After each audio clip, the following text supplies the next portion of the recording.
In this example, we're going to solve the linear equation x over 4 minus 3 times the quantity x plus 1 plus 5 equals 4x minus 1. You can notice we have a fraction in there and we have some quantities that need to be multiplied. Usually what you want to do is multiply through with a distributive property. In this case, we multiply the 3 times the x plus 1, but it's really a negative 3 times the x plus 1, so that gives us negative 3x and a negative 3. Then we combine like terms to simplify this equation a bit. The negative 3 and 5 adds up to 2, so our new equation now is x over 4 minus 3x plus 2 equals 4x minus 1. We've made this big equation a little bit smaller and a little bit easier to work with. Now we want to get rid of those fractions. And the easy way to do that is to find the common denominator of all the fractions. In this case, we only have one fraction. It's x over 4.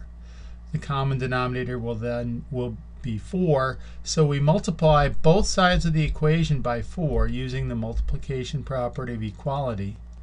And that gives us 4 times the left side equals 4 times the right side.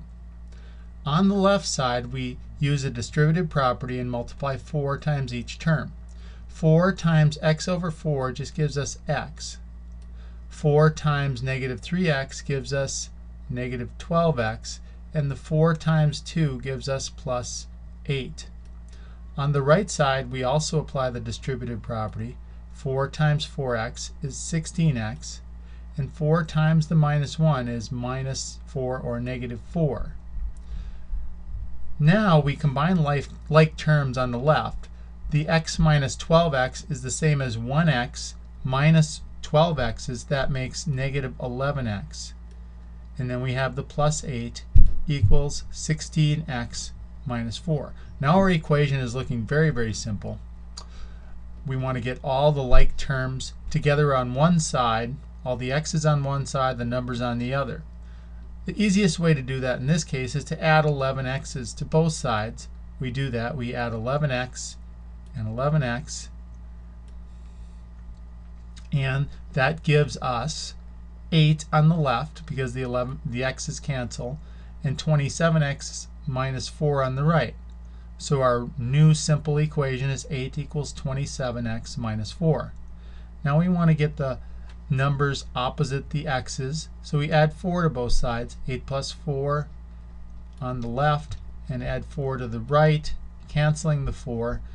And now we get a very simple equation of 12 equals 27x. Our last step is to apply the division property of equality. Dividing both sides by 27, the right side turns to x, the left side turns to 12 over 27, or 12/27. So our final answer is 12/27 equals x.